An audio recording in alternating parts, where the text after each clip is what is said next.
Hello everyone, and I hope this finds you well. The talk tonight is Return, Recurrence and Reincarnation, and follows on from what Tom gave last week on evolution and involution.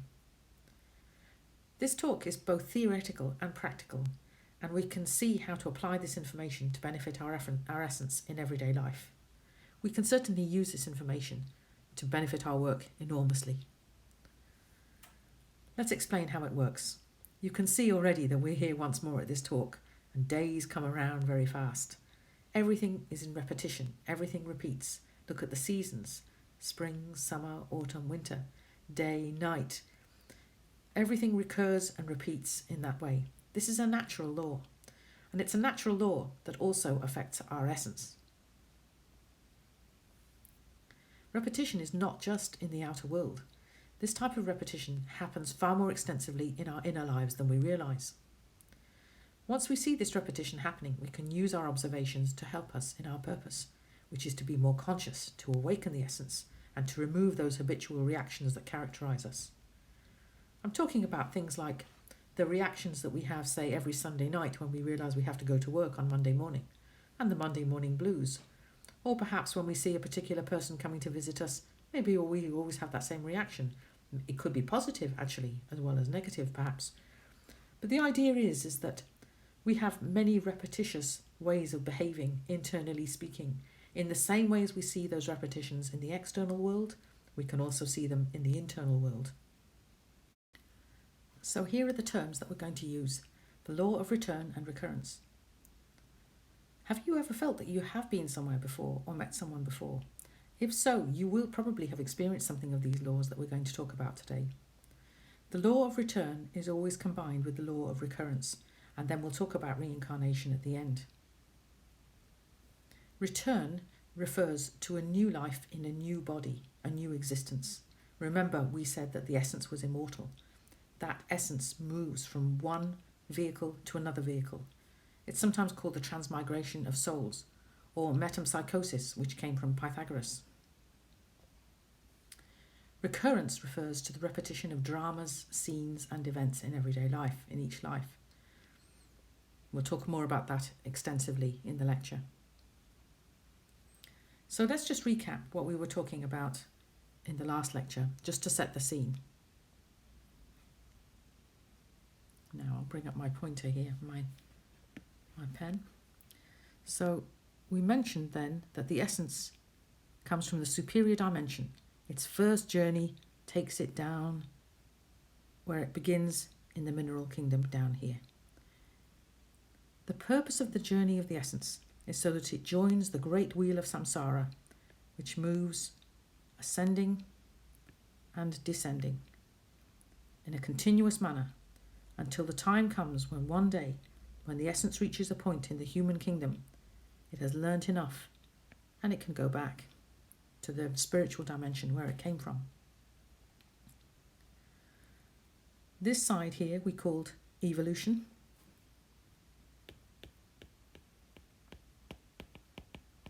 And the descending side we called involution.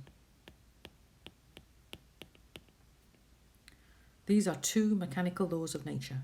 They tie in very well with the law of return and recurrence, because the law of transmigrations of souls starts really here, when this essence moves up through the kingdoms, through the mineral kingdom to the plant kingdom, is passing through body by body, learning and gaining experience each time, until it reaches the pinnacle of the kingdoms, the highest of the kingdoms, the human kingdom. And in this kingdom, the essence could have enough of a capacity to leave the wheel and return back to the spiritual dimension from where it came. However, in reality, for the first few times around, the essence doesn't have enough experience to make that journey, so it goes around on the cycle like that. The purpose of this journey is for the essence to learn, passes through and passes through. At a certain point, the essence will have enough knowledge, enough experience to revolutionize itself and to exit from the wheel and return back, conscious of itself, to that spiritual dimension. Life is a school. If the essence learns, it can go back consciously. If the essence doesn't learn, as Thomas said, it will still go back, but not in the conscious manner. Now, if you remember, we said that the essence, when it reaches to the human kingdom, it has 108 lives. It has 108 chances in a human physical body. In each of these 108 existences, it has many experiences, many chances to learn about itself and how it can liberate itself from this wheel. We're going to focus now on the law of return and recurrence, which applies to these 108 lives in the human existence. Why 108, you might ask? Well, 108 is the figure that is known to those mystics and seers who've been through this information before. Buddha, for example, who had a necklace with 108 beads on it. Each of these beads represents a single life of an essence with a physical body. Here's another symbol that we find in everyday life. This is the bell in Japan, which tolls 108 times every new year. Each time it tolls, it represents one life for the human essence. One life in the physical body. So now let's look and see more closely how this relates to two particular lives. So if you remember, we said that when we're born, the essence comes along and it develops around about the first 4 or 5 years of life. Here's what the essence looks like. There it is, bright and clear. But at a certain point, then the personality starts developing. And as the personality develops, then the essence seems to fade from view.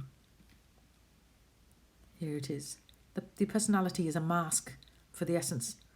And also, of course, along with the personality, we know then that we also have the ego. And the ego expresses itself very strongly through the personality. Here's the ego. The ego are those reactions that characterize us to things in everyday life. The ego uses the personality, as we said before, to express itself through it. The ego has got many interesting names, in actual fact. The ego can be called selves or values, both positive and negative, psychic adjuncts, mental crystallizations. The ego has got an energy, or it is a thing all on its own. It's possible for the child, the essence, to see that ego when it's newborn. And the child sometimes cries in the cradle, in the cot, because it can see the egos, its own egos, hovering around, waiting to use the personality to express itself. Then, when death comes, the essence, which has been quiet, not really visible through the life, but there at the back, it goes into the new life, carries on again, trying to develop in the first 3 or 4 years of life. Similarly, we have a new personality for the new life. But crucially, the egos from our past life, they wait and they come back and they return, waiting to appear again through the personality in the next life. So now you can see what returns is the ego. The essence is there as a continuous thread, an immortal spark which shines through every life. The ego is the one that forms the basis of this law of return and recurrence.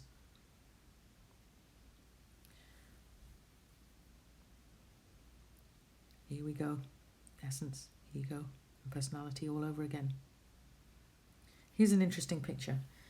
The transmigration of souls originated from the teachings of Krishna. And so a lot of the Indian traditions depict this in imagery. Here, for example, we have the newborn baby starting here. And if I take this pointer here, you can see the newborn baby here. Inside there's an essence. And you can see in the heart, each heart, there is a spark, a soul. This stays with the man as he gets older and as he dies. But when he's died, it leaves his physical body and it joins into the womb of a newborn baby, the embryo of a newborn baby, and carries on again. Like that. Now, we're not saying, like this picture, that it's always the same physical body. You know, sometimes it could be a man, or sometimes it could be a female or male. And it doesn't have to be always in the same country either. Let's have a look at another picture. This is another similar picture from India. You can tell by the clothing that's used in the photo. And here you have, this would be the start of from the essence, from the newborn baby. And here is the thread, the immortal soul that runs through the whole life of that person. Here he's reached his prime. Then, as an older man, getting older and older until he reaches to death. But look, the soul doesn't finish there. It continues. It goes on through and through and on through the ancestors like that.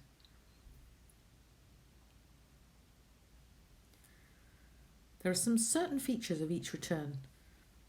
We can be born among our ancestors, so we might find ourselves very familiar with our family. We are connected with them in a karmic link. And we can be born then among our ancestors and have a feeling that we are very familiar with them. We can be born male or female, as we said.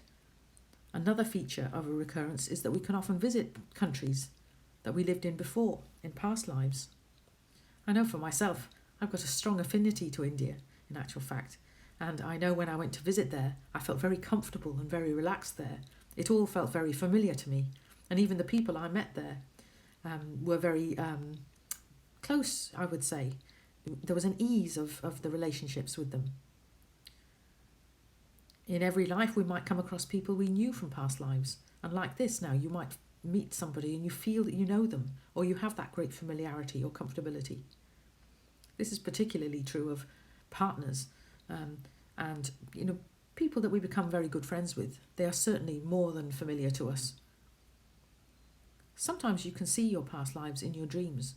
For example, you might find yourself wearing Victorian clothes or clothes from another culture. This sometimes gives us the clue. Now, a feature of the law of recurrence is that life can repeat itself. Why does it repeat itself? It repeats itself because the ego is the one that also comes back. And the ego, as a mental crystallization, as a value or a force, it also comes along and has to express itself. It's intrinsically connected to the essence because it's got a portion of the essence trapped. So if we take this diagram here, for example, what you find then is when birth comes along, the egos at a particular point in our life use the personality just in the same way as we saw. And that you can have events, particular events, that might be notable or memorable to us. For example, in this particular event, maybe we met somebody and we married them. This could be a strong event. Maybe then later on in life we might have some sort of litigation perhaps, and that event as well has to do with an ego appearing and arguing or processing something through the law courts because it wanted justice done. Those are two big examples, but the law of recurrence and the manifestation of the ego happens in a continual manner, happens repeatedly, day after day. The months repeat, the weeks repeat, the days repeat. And the actions of the ego repeat themselves, some more than others. This happens from lifetime to lifetime.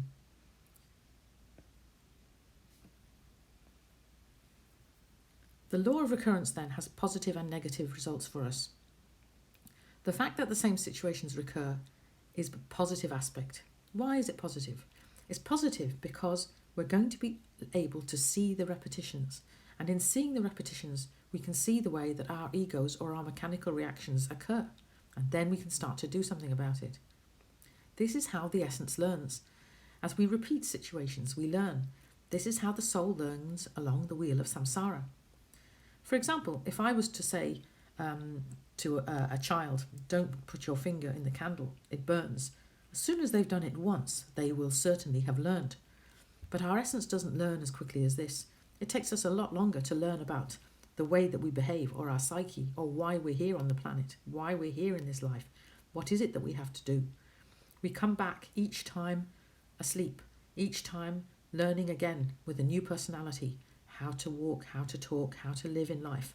And usually we get so caught up in the way that the personality has to function so that we have to earn a living that we forget about the yearnings of the soul or the function or the purpose of the soul to awaken itself.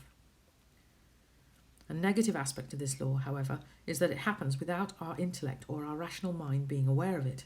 Our egos reappear in each life. They use the subconscious and they act through us. We think that we're doing things, but in actual fact, things just happen to us. And you might have noticed this yourself, that things just happen to you. Things just take place and we don't really know why. Often it's an ego that comes from before, waiting to play its role. The ego is like an actor. It's there, it's got our essence, and it is a form of energy. It is a psychic aggregate, a mental crystallization that inevitably has to play its part, inevitably has to express itself. Not everything happens exactly the same way in each life, because the laws of karma and dharma modify events. Karma is the result of negative actions, and dharma is the result of positive actions. We use those two terms in these classes. Sometimes people just say good karma and bad karma. We say karma and dharma. But everything happens to us as it did before, with the addition of the results or consequences of our former actions. We're going to talk more about this in a future lecture, so I won't say too much about it now. We can transcend this law, and indeed we need to transcend this law by seeing the ego. Remember, we've got the advantage of the repetition. With the repetition and with self-remembrance, we can start observing these egos as they enact and come out in our lives. If we become conscious of the egos, the subconscious actors in our lives, we are able to wipe the cassette, if you like, and the essence starts to learn and is able to free itself. Every new life is a chance to transcend these laws. Every new life is an opportunity for the essence to learn, if it can, how to change the situation. The key, as we say in all of these lectures, is self-remembrance. With self-remembrance, we'll be able to verify this law for ourselves, because when the conscious essence is conscious enough, it can go and investigate all of the past lives that we had. And why does it need to do this?